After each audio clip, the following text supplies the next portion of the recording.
of the Security Demo Conference. Um, in this session, we'll be discussing cyber diplomacy, awareness, efforts, opportunities in Africa. I'll just dive right into the session. Cyber security generally has become a realm for international engagement and agreement, and we have witnessed how technology has reshaped our society, our economy, and international relations. It has therefore become very important that states have a shared understanding on how we should relate and conduct ourselves in cyberspace, and also see how this fits into our existing international commitments towards ensuring the stability of cyberspace and promoting international peace and security. So, as I mentioned, this session is focused on cyber diplomacy, looking at the awareness, efforts, and the opportunities for us in Africa. I hope that this session gives us an insight into how some of these points I highlighted are achieved at the diplomatic table, and also explore Africa's participation and efforts.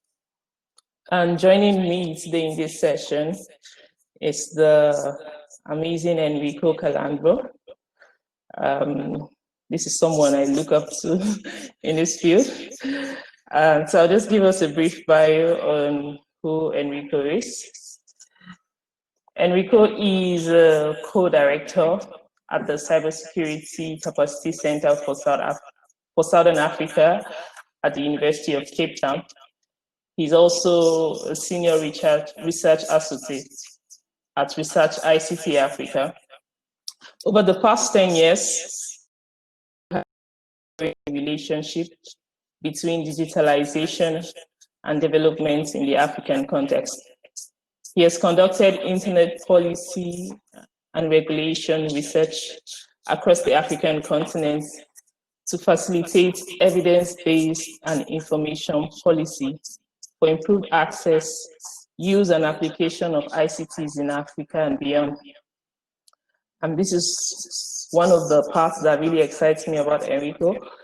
In June 2018, he was appointed as a member of the advisory board of the Global Forum on Cyber Expertise. And since December 2019, he has been a member of the expert advisory panel of the Global Cybersecurity Capacity Center at Oxford. He also holds a PhD in business administration, specializing in telecommunications policy from the Graduate School of Business, University of Cape Town. He is also a recipient of the Open Technology Fund Fellowship on Information Controls, the Amy Mahan Scholarship Award for the Advancement of ICT Policy in Africa, and the Undensa Fellowship for International Cooperation. Thank you, Enrico, for joining me on this session and sharing from your wealth of experience. And for those of you who do not know me, my name is Elizabeth Kolade. I currently work as a security analyst. While I'm very involved in operations, I'm also interested in the area of cyber governance. And I'm excited to be having this conversation with Enrico today. You're welcome on board, Enrico. Have anything you'd like to say before we proceed? Yes, thank you very much, Elizabeth, for this really nice introduction. So I'm actually honored of sharing my experience and what I know in this space, really based on what I have done so far and what I've observed, either through participating to some of these processes and through studying them with my research. So I'm really happy actually to share some of the insights that I have on cyber diplomacy, especially from an African perspective, and to also to share with all of you what are the opportunities of engagement, because I believe that there are a number of ways for African civil society organizations and academics to really be part of this dialogue. So yeah, I'm looking forward to this discussion, and thank you very much for inviting me. Thank you very much. So diving right into the first question for today, I would just like you to lay a foundation in talking about what cyber diplomacy is and why it is very important. Thank you, Elizabeth. Okay, so cyber diplomacy is somehow a space that is evolving, and it can be defined as diplomacy about the governance of cyberspace.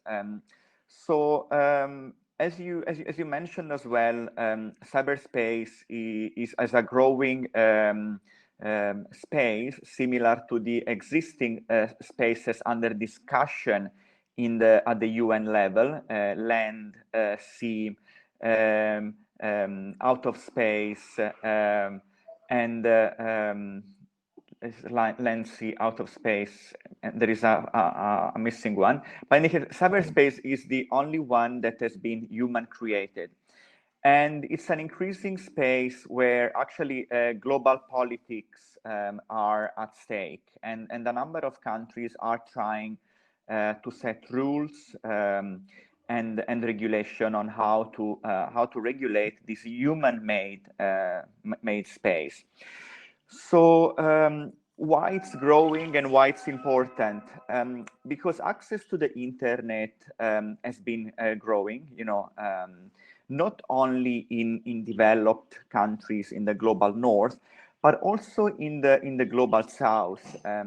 As we have seen, there are emerging economies, bigger one, and in particular, I don't know, China, India, Brazil, and in Africa, Nigeria, Egypt, South Africa, where the number of internet users are actually growing. And that has got a number of implications, right? Has got implications, as we know, on human developments, which is very relevant and important from an African perspective. But also from a global governance point of view, there has been a shift, right, on power, where emerging powers are actually now leading the competition for influencing rules and regulations in cyberspace. And there are also a number of actors that have not been traditionally involved in the diplomatic affairs, that it's dominated by member states, but that are becoming more and more influential and important in this kind of debates. And I'm referring to civil society organizations and the private sectors. Now, all these actors, states actors and non-state actors, are actually then working together in cyber diplomacy for international stabilities. So, trying to reduce emerging conflict that might grow due to misunderstanding in cyberspace. And that also working on how to apply existing international law, including international humanitarian law and human rights law, to the governance of cyberspace. So cyber diplomacy involves a number of areas. Sorry about my dog is barking in the background. This is the beauty of live events. So cyber diplomacy involves a number of areas, and those are related to cybercrime, in addition to cybersecurity, and also cyber defense. So I don't know, with regard to cybercrime, for instance, there are discussions on harm, on risks, on threats, and on the actors, that are actually criminal online, and how defensive and enforcement mechanisms can actually stop that. And it's also addressed at the national level through cybercrime legislation. Cybersecurity involves more issues related to critical infrastructure, and so it relates not only to offensive mechanisms, but also to offensive, to defense. So not only solely to the offensive mechanisms, but also to defensive mechanisms. And these issues are not only discussed globally, but also regionally and nationally. And that's why it becomes very important, I would say, to understand how these different layers as well interact with each other, and why it's important actually to discuss cyber diplomacy not only in the traditional forums at the UN level, but also at the regional, sub-regional, and at the national level, where actually there are a number of opportunities and existing, I would say, cyber diplomatic forums already in place, even though they're not defined as a cyber diplomatic forum, but I would say that those are recognized, they are defined as internet governance forums at the national, regional, and global level as well. Now, the main difference, I would say, between the internet governance forums and the cyber diplomacy at the UN level is that at the UN level, the reports have implications for member states, and there is a higher level of participation of member states at that level. At the UN level, it's also possible to develop treaties that are binding for member states, and therefore, as you can understand, the tension and the diplomatic work is higher. There are more interests at stake.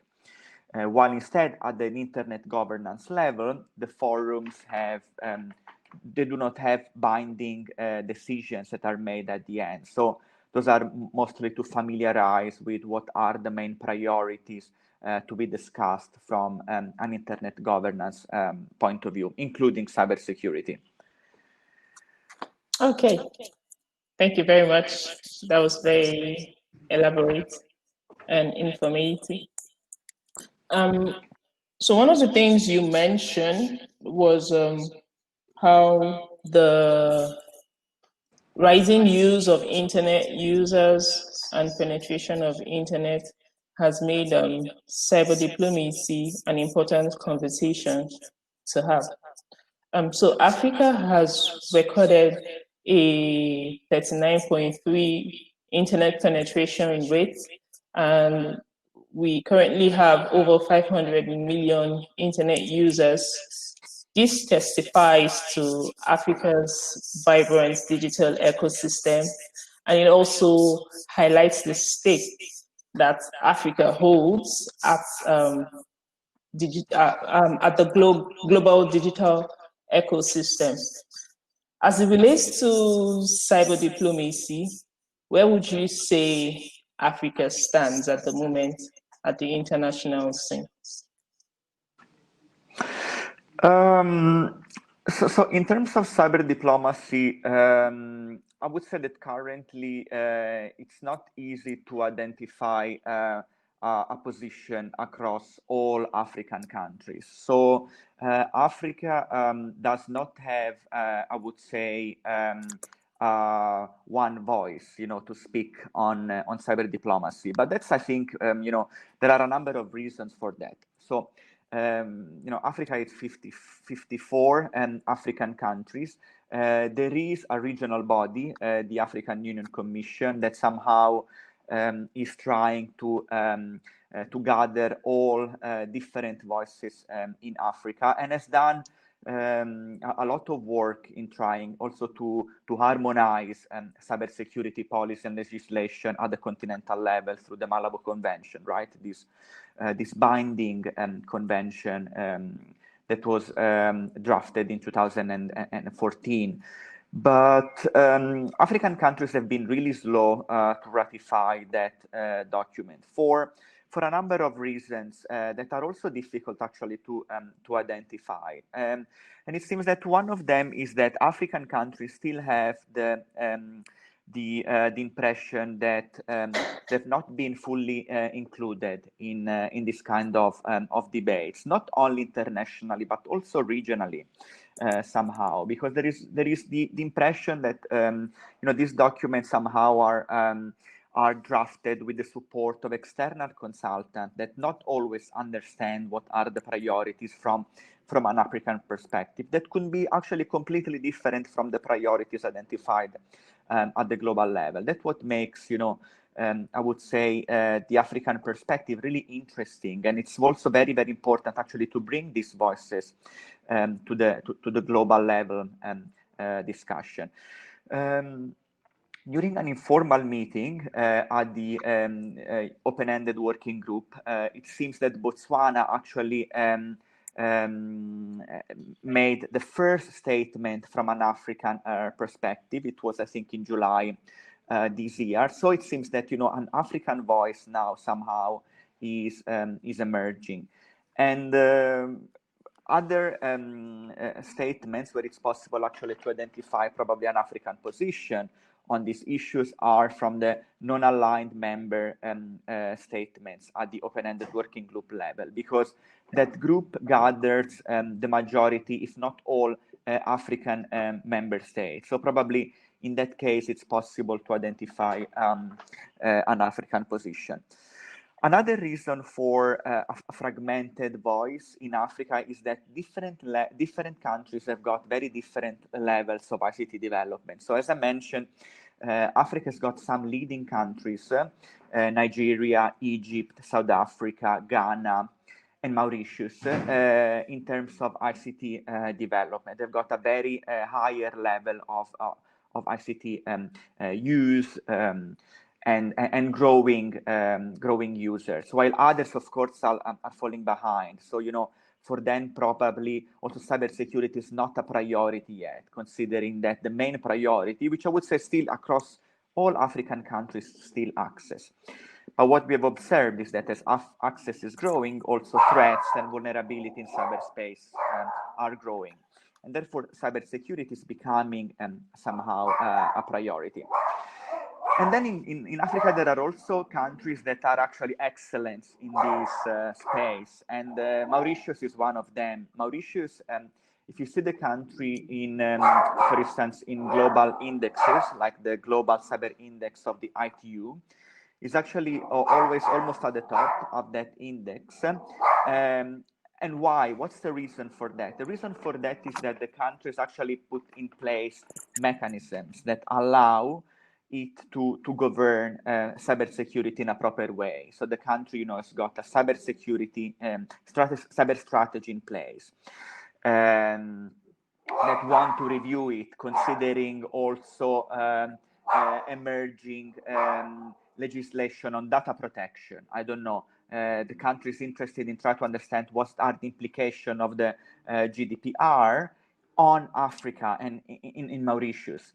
Has got a very well-functioning CSIRT that can detect cyber threats and can, work together with the private sector on reporting vulnerabilities, on protecting critical national infrastructures.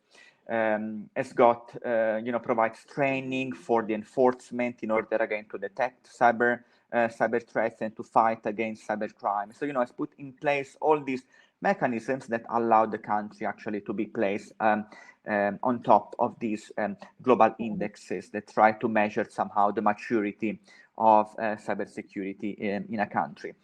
So I would say because of all these reasons, it is difficult to identify a unique voice from an African perspective.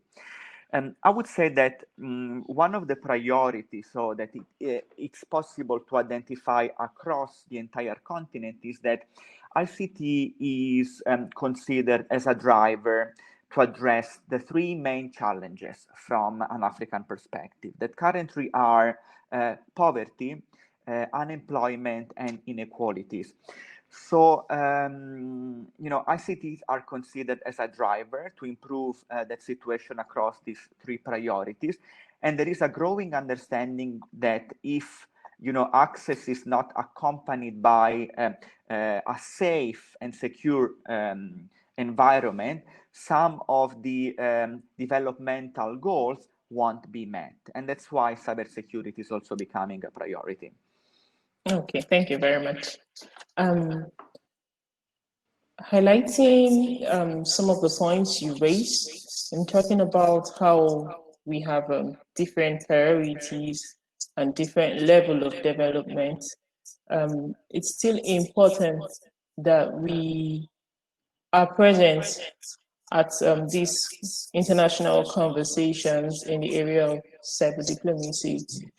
I would like to know, what do you think we can do, or what do you think we need to do to improve this now at individual state levels and also at continental levels?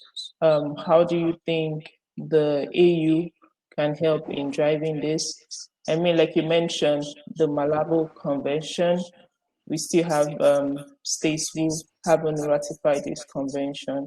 What do you think? What regional efforts do you think we can put in place to improve this participation? Yeah. I think so. As I also mentioned at the beginning, cyber diplomacy, and as you mentioned as well, can actually be seen at different levels. So from I would say from the local, national, sub-regional, regional, and the continental level. And I think one of the of the first action that both state and non-state actors, and when I say non-state actors, I'm referring to civil society organizations and the private sector, can actually do is to discuss cybersecurity in existing forums. And across a number of African countries, there are already many internet governance forums that are active, and cybersecurity is becoming a priority there as well, right? Normally under the umbrella of trust. The issues around on trust are discussed at the internet governance forum level, and cybersecurity primarily is discussed within a context of trust. So those are forums that can be leveraged to discuss cyber diplomacy issues and to identify what the priorities are on cybersecurity across countries. There are already a number of forums, and Africa actually has got a very good history of that.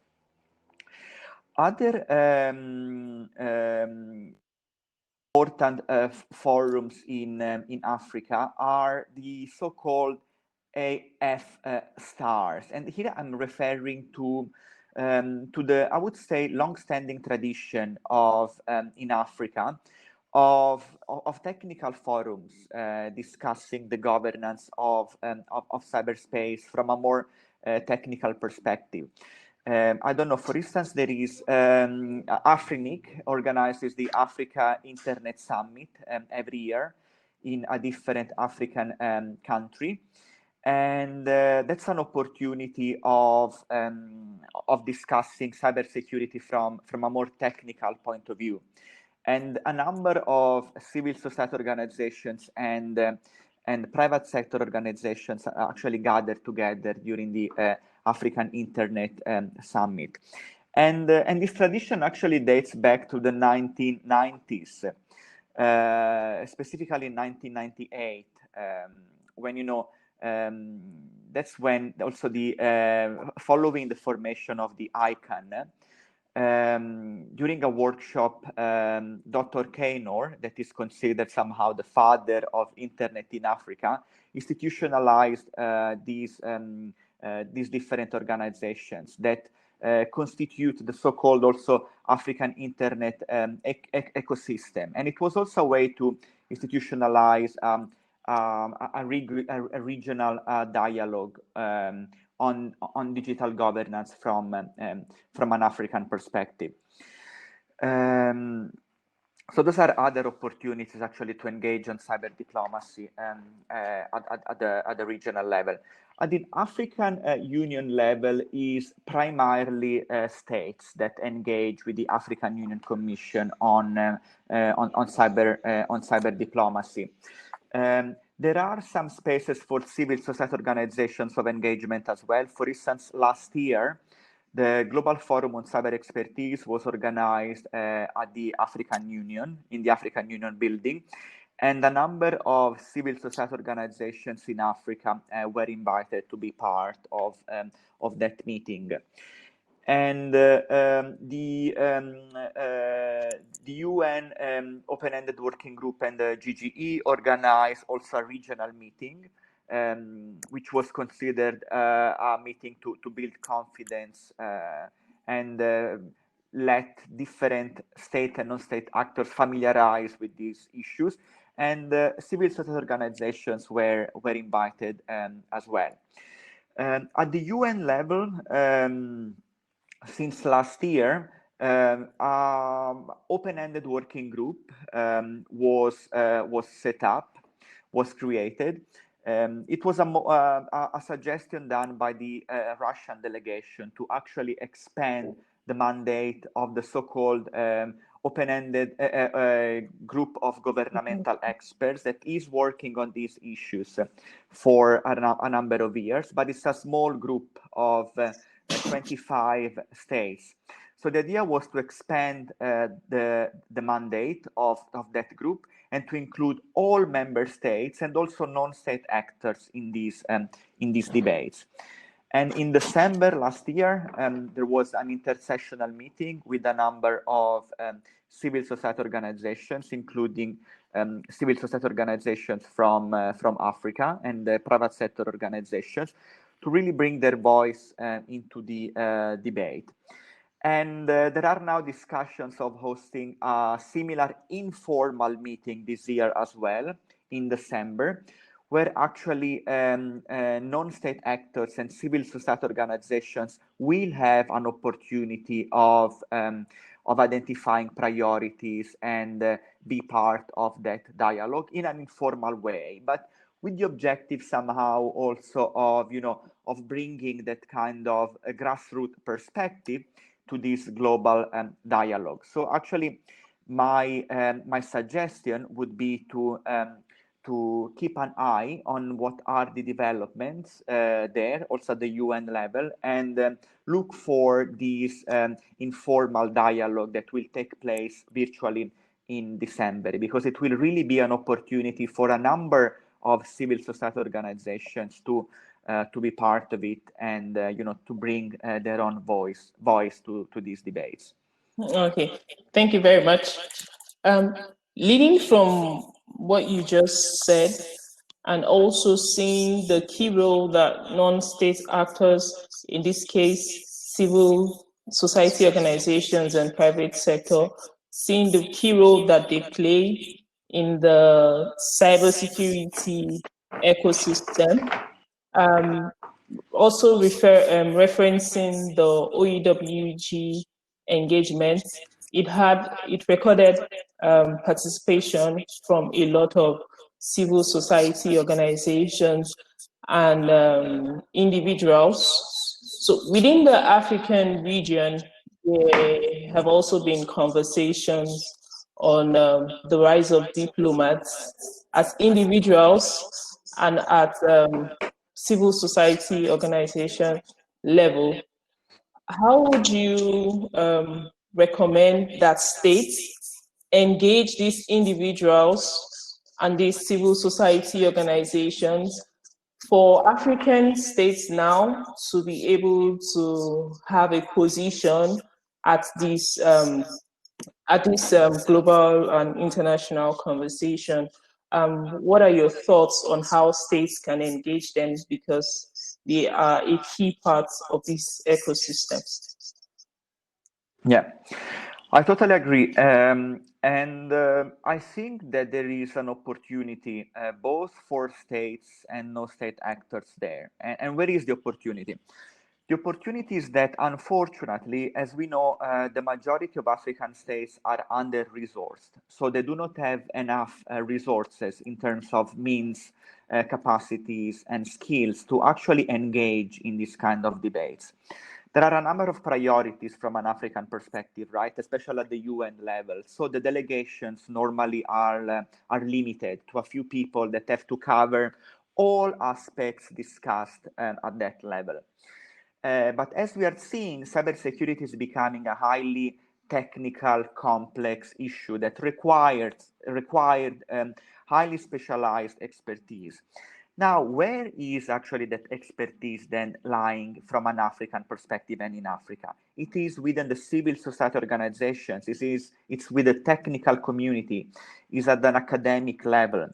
So it is an opportunity then for African states to engage with the experts that are in Africa, and to collaborate with them in a number of these issues. And we have seen actually that in Africa, a number of states actually has asked these experts that belong to the technical community or to the academic world or to civil society organizations to actually participate to the debates at the UN level, at the open-ended working group level, to express what the priorities from a national point of view were in these debates. Now, what you see also is that when normally these, let's say the more technical experts are called, they try to prioritize the operational and technical aspects of cybersecurity, which are still very, very important, but somehow they're not the only priorities that are discussed instead at the UN level, which has more linked to peace, stability, responsible state behavior in cyberspace. So somehow there is also a need of identify a common language between the diplomats that, you know, are more used to discuss disarmament issues, responsible state behavior,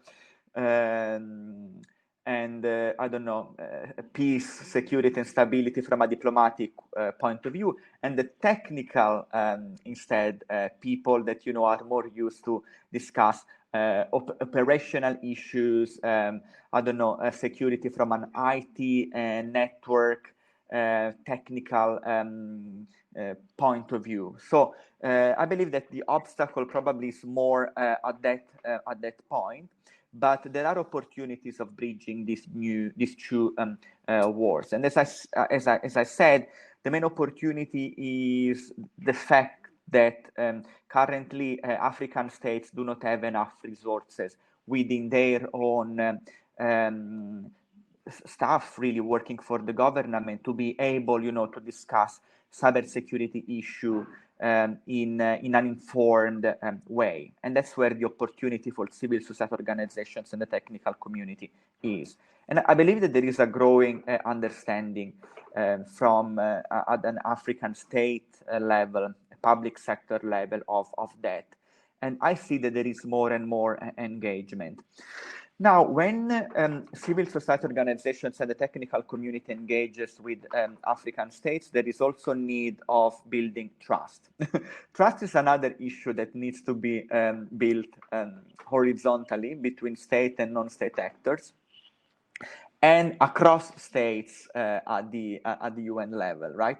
When you participate to the one of the main objectives of the open-ended working group and other UN forum is to build consensus.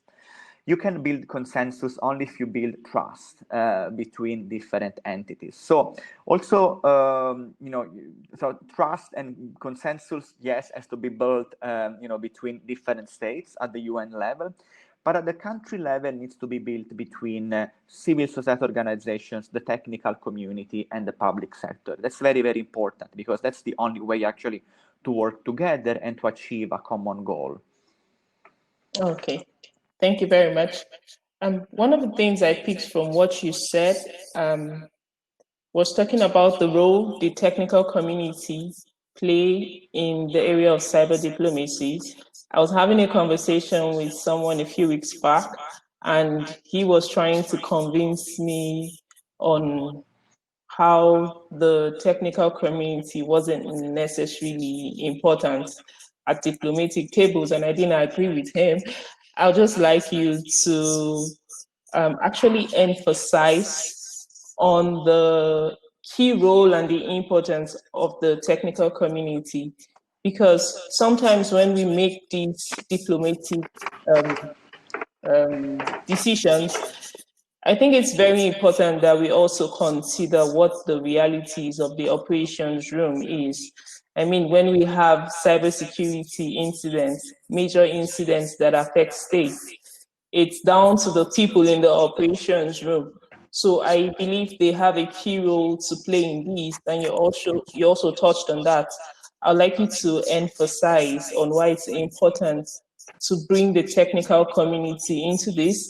And I also know there are a number of technical people listening in on this conversation. I'd also like you to highlight the roles that they have to play as individuals as it relates to cyber diplomacy. Yeah. So that's actually is a very important point, and it's I think it's also a way of emphasizing how the UN, from my perspective, might evolve, or might change, might be reformed, based on how rules and regulations is set in cyberspace. So actually, the first initial rules of the governance on the governance of cyberspace were and are still set by the technical community.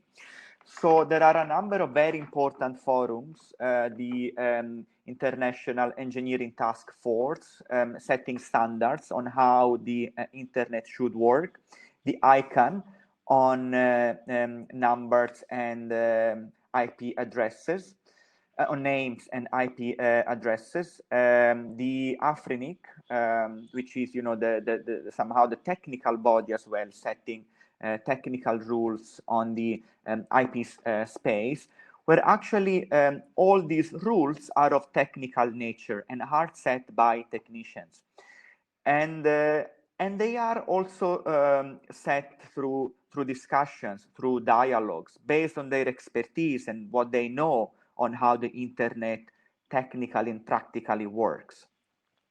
And that is why the technical community has got a very important role to play there. Now, at the UN level, traditionally, member states are, actually they've got the exclusive privilege of being part of this kind of discussion. And issues around peace, stability, security, disarmament have primarily, almost exclusively been set by member states. That's still the case, but there has been a recognition, especially with the open-ended working group, that civil society organization and the technical community plays an important role there. As I said, because rules and regulation of the internet have been set by the technical community. The technical community is still in charge of maintaining the resilience of the internet, and then the internet would still work according to open standards and technical components that somehow have to promote and maintain interoperability between different applications at different levels, and therefore also set also rules on safety and security are somehow set by the technical community, and that's why the technical community have an important role also at the UN level. And in the open-ended working group, there is an opportunity for the technical community to interact with the political, diplomatic community, because they share the same room. Now, they do not have all the same power yet, because the technical community and civil society organizations are called to provide opinions and ideas on a more informal way. But there is recognition that it is important, and it is important to involve technical community and civil society organizations in a regular institutional dialogue. And that's why I believe that the technical community has to engage in this kind of debates, to bring also the expertise and the knowledge that they have based on the day-to-day operation of the internet, of keeping safety and security from a really technical point of view. The technical community is responding to cyber threats and cyber attacks on a daily basis, the job that is done regularly. So and there is a need for them to bring that kind of perspective also in cyber diplomatic forums at the UN level. Much. That was very insightful. And having been a part of the open-ended working group processes, I really do hope that it extends beyond this year when the OEWG puts in its report, because as you have stated, it's very important that the technical community is engaged in this conversation. I'd like to take you back to something you said earlier on. Aside the difference in priorities as to why Africa is not exactly engaging in the area of cyber diplomacy, another issue that I think is limiting us is in the area of capacity. Now, one of the decisions we had at the OEWG intersessional session last year, different organizations identified that they were willing to help states who didn't have capacity to build capacity to a certain level. Now, this also begs the question of trust. However, we cannot deny that capacity is something that we actually need. I mean, you cannot engage if you do not have the capacity. How do you think, as a continent, as states within this continent, how do you think we can approach this issue of capacity? Because capacity is very, very important. Yeah. So capacity is very, very important, and it's one of the main component of under discussion at the open-ended working group level, together with international law and norms, principles, and rules on responsible state behavior. So it's really recognized as one of the main objectives and goal as well of the open-ended working group. Now, from my perspective, and also actually what emerged from these discussions, the way capacity building has been done so far has to change somehow. Why? Because African countries have always been considered a recipient of development aid in a donor relationship model. So, they've always they've always been placed as a recipient of aids, and therefore, that creates interesting dynamics of power when you have then well-resourced countries that somehow are more powerful than less resourced countries that are less powerful. The open-ended working group recognized the need of changing that kind of relationship and seeing it rather as partnerships and between north, south, south, south, and as a two-way kind of relationship where different actors and partners can learn from each other. And that's probably a way also of building and creating a new trust that is needed in this space. So cyber capacity is somehow seen as a way of building trust between different states or between different actors, state and the non-state actor, the technical community and civil society organization. It should be seen as a way of sharing experiences, of identifying priorities, and of working together towards a shared goal. Due to the transnational nature of cybercrime, it is really important that different states and different stakeholders work together to fight against cybercrime. It's not any longer the responsibility of single states, because, as you know, cybercrime committed in different countries can have repercussion across a number of jurisdictions. So there is really a need of establishing strong partnerships between enforcement agencies at all levels. And cyber capacity can play a very important role there. There are a number of mechanisms where it's possible, to identify needs. So what the needs are in terms of, of capacity and of skills, resources, because cyber capacity also needs resources somehow to be conducted, and individuals or organizations that can provide that kind of expertise to build capacity. And the Global Forum on Cyber Expertise represents one of these entities that can really put together the needs, the resources, so that those that can funds, and the expertise that is needed, and the recipients, of course, so that, cyber capacity is also done in a coordinated way. One of the main problems of cyber capacity, in fact, has been the lack of coordination on that. So a number of resources went wasted. Why? Because needs have not been identified, so priorities have not been identified. And cyber capacity has been done based on best practices, so on what it's believed to be, the right thing to do. But normally an intervention done in that way does not always work. Why?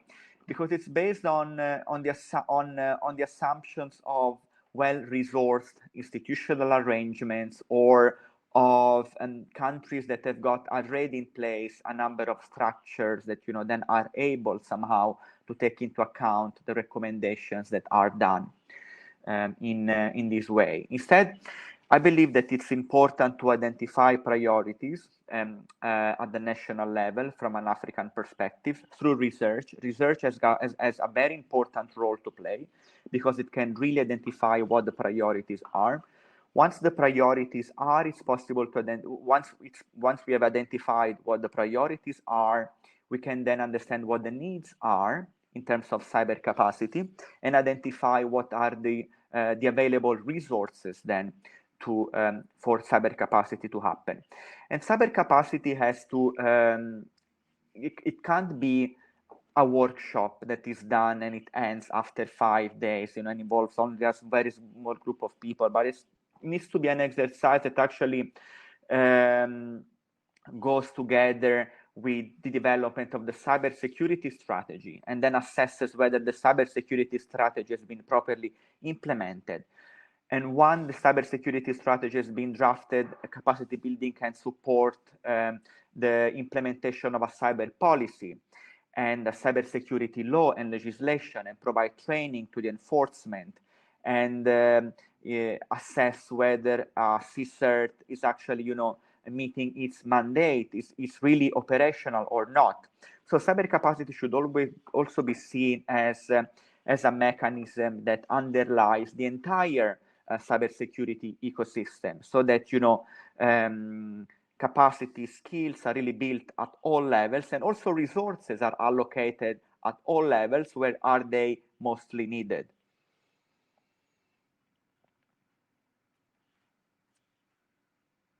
Very much. That was very insightful. To participants, we can start sending our questions so we can address them. I would just like to ask one last question, Enrico. What opportunities, I know we've touched on some of them, but I would like to dedicate this question to that. What opportunities exist in the area of cyber diplomacy? Now, opportunities for the people as individuals, and also for the continent. What opportunities exist in this area? Yeah, so there are a number of opportunities, and as I said, those are they should be seen at all levels. So from the national, regional, and international level. At the national level, I would recommend to participate to national internet governance forums where cybersecurity are discussed, because in a number of African countries, state actors do participate to the Internet Governance Forum at the national level. So it's possible, to discuss with them priorities and needs in terms of cybersecurity. At the sub-regional level as well, there are IGF. For instance, we've got the SADC IGF, the Southern African IGF. That's another forum where civil society organizations can participate at that level. What is important also to probably to emphasize is that individuals should be affiliated with an organization, either with a civil society organization or with an NGO, or with a university, because when you participate at these in this kind of forum, it's always important to have an affiliation. So if some individuals are actually interested of taking part to them, I would recommend that the first step will be affiliate yourself with an NGO that is working on digital rights. In Africa, there are a number of NGOs working on digital rights, not specifically on cybersecurity, but normally cybersecurity is covered under the issue of digital rights. So it's important for them to be part of it. Or with a university, there are, I think, a growing number of universities offering courses on cybersecurity or on internet governance, or even within the traditional kind of computer science or information systems degree. It's possible to study cybersecurity, and that's another way of being affiliated with an organization. Then I covered the national, sub-regional. At the regional level, there is the African Union. Also, as I said, it's primarily for Africa, for member states. So in that case, what I would recommend is to get in touch with either with the foreign affairs ministries or communications and information technology ministries, because that's where actually cybersecurity is discussed in a number of countries. And at an international level, the open-ended working group will host an informal multi-stakeholder dialogue in December.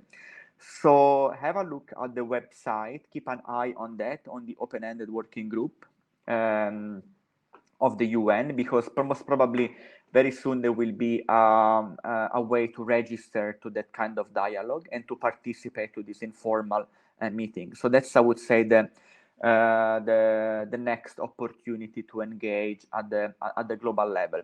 And as I said, if the technical community believes that they do not have anything to bring to the table, actually it's not true, because sharing actually also what's the daily work on on fighting cybercrime, identifying vulnerabilities and cyber attacks in their own daily job is actually an incredible important contribution to this kind of dialogues.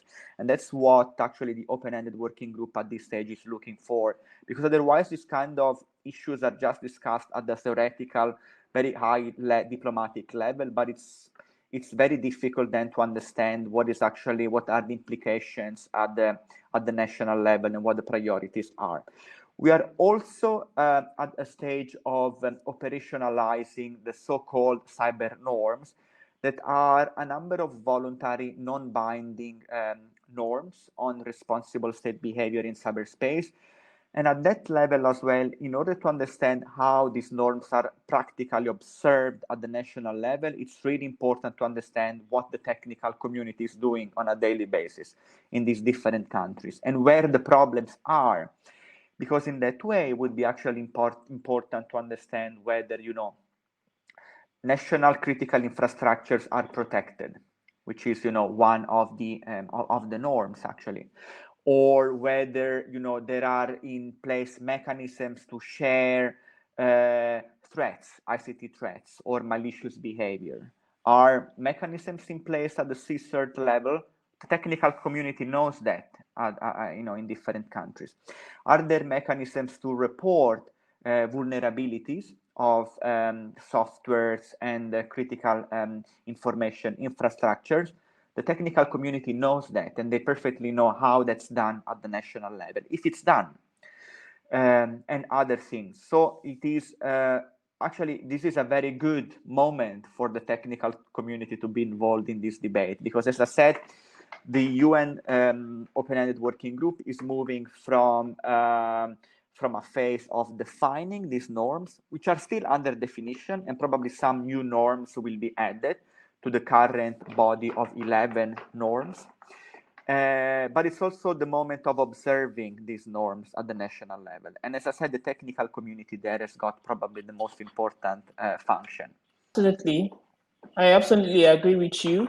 I'm glad you mentioned norms, because when we talk about observing norms, you need to have a level of capacity to be able to observe some of these norms.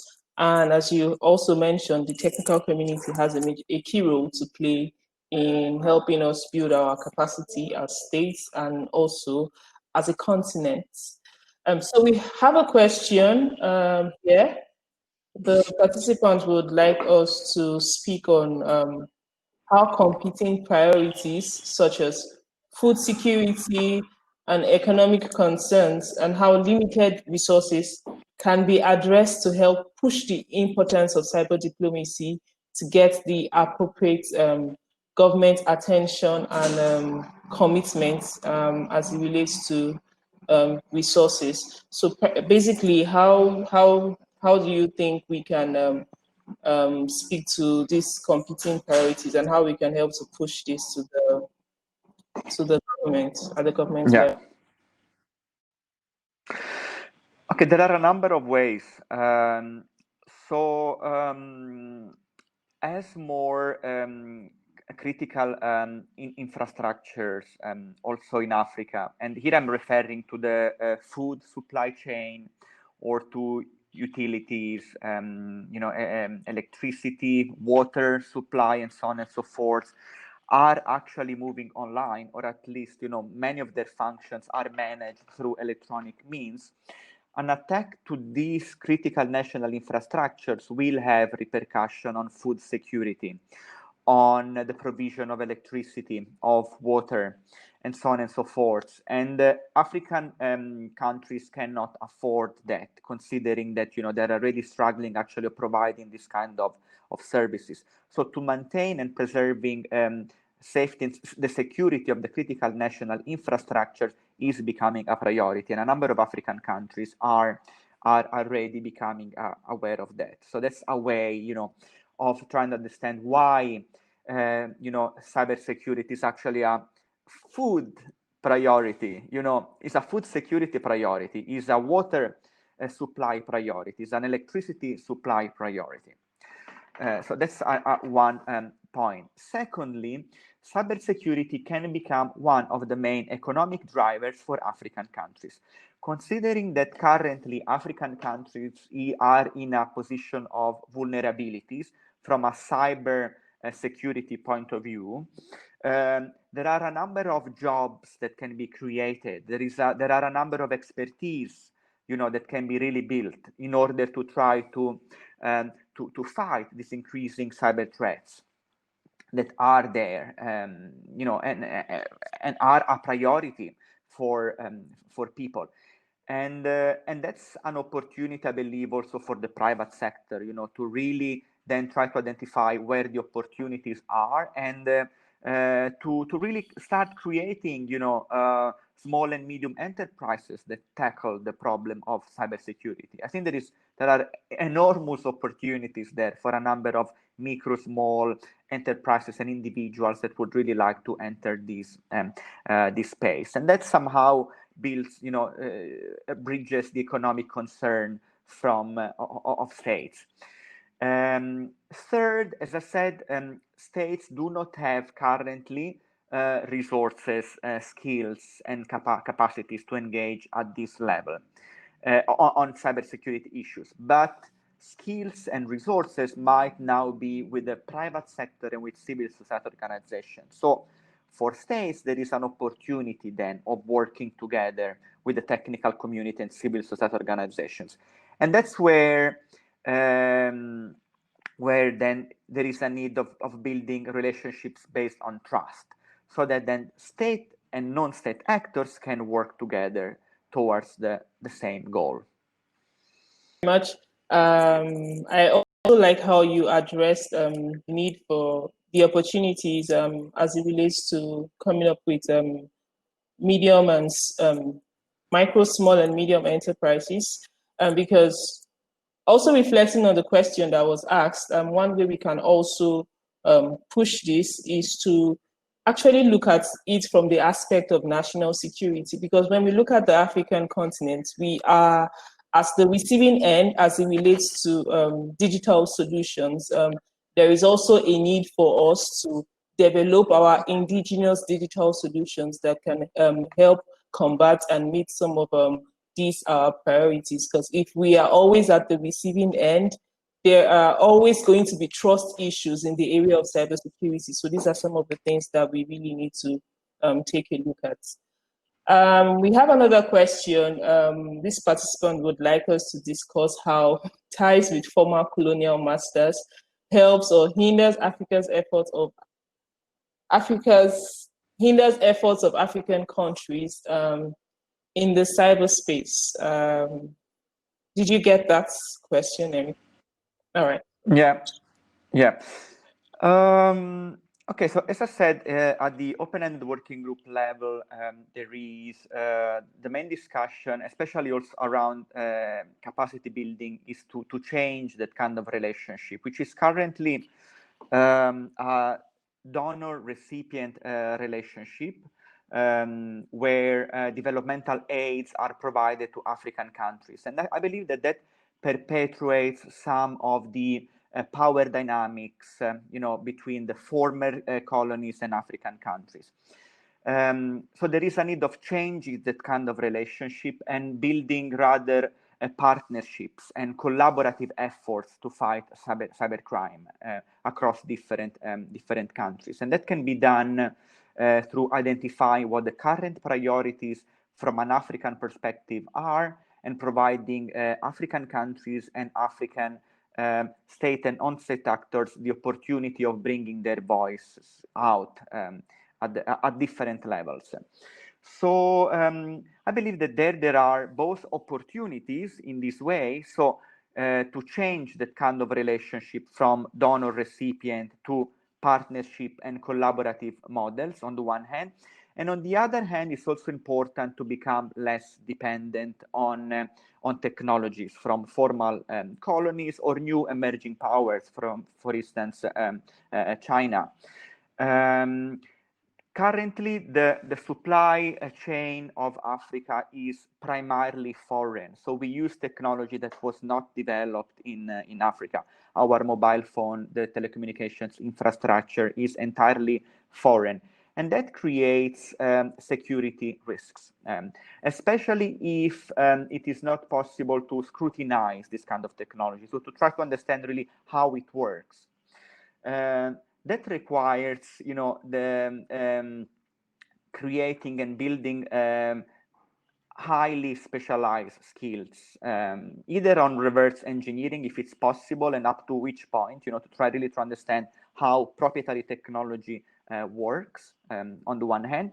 On the other hand, from a regulatory point of view, it's possible to do it through standards. So through adopting, security standards that are based on ISO, so that, all equipment that actually comes to Africa is compliant to international standards, providing, a specific level of safety and security as it should be.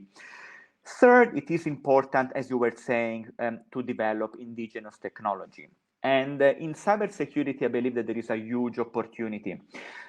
So instead of actually employing, antivirus and other equipment that is actually developed in third countries, I believe that it's important then for micro, small and medium enterprises to start developing their own technology. Open source provides huge opportunities of of benefiting from a global community of developers, so that technology can be based, I don't know, on open standards, and on interoperable technology can be shared across countries, across communities, and can be really built, on African needs and from a bottom-up approach.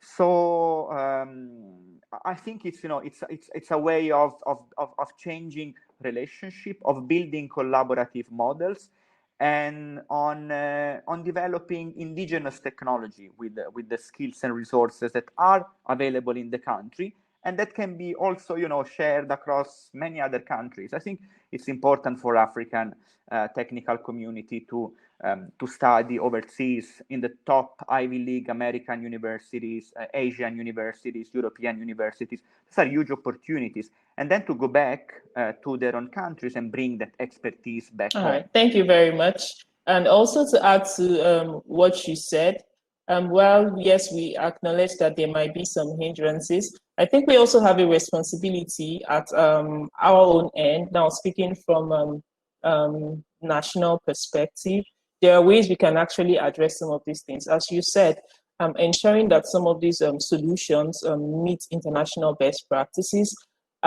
We can also define some of these things through our national cybersecurity strategy, ensure that whatever it is that is coming into our space, into our domain, meets certain standards that are met at the national level, meet standards that addresses our priorities at the national level, and all of that. Thank you very, very much. And we have 1 minute to go. I'll just like to ask if you have any final words that you would like to put out there, Enrico. Yeah, I think to conclude, I would like to thank you for this opportunity, for sharing some my experience and what I know in this space. And I would like, as I said, to invite everybody who was in this call and beyond to really try to engage in these in cyber diplomatic forums at all levels. Don't be scared by the word diplomacy. Diplomacy means, from me, dialogue, multi-stakeholder dialogue. And so be part of it, because we all have to contribute somehow to these kind of dialogues. And if you would like to know, to keep also in touch, please follow me on Twitter. You can see what are the different forums where actually you can take part. And and let's all shape together the future of Africa diplomacy. Thank you very much. As he said, please follow him on Twitter. He dishes out a lot of quality information and knowledge from time to time. Thank you very much, Enrico, for coming on this conversation with me. I had a great time having this conversation with you, and I also learned a lot. I hope participants also learned a lot. And I also like how we really touched on the role of the technical community, because I know there are a lot of technical people on this call. And this also hammers on what we have been preaching over the years and saying cybersecurity is a shared responsibility. We all have a role to play as it relates to cybersecurity, and Africa is ours, and we have a responsibility in shaping the future of Africa in this space. So everyone, going forward, I would really like to see more people engage on this topic. And as Enrico said, do not be scared by the word diplomacy or the diplomatic scene. We all have a role to play one way or the other. Thank you very much, everyone. I hope you enjoyed this session. You can engage with me across all social media platforms. You can check my profile here on Hopin. Engage with me on Twitter at Cyberguru and across all social media platforms. Thank you very much. Have a great day, Enrico. Thank you. Thank you, Elizabeth. Bye-bye, everyone. Bye.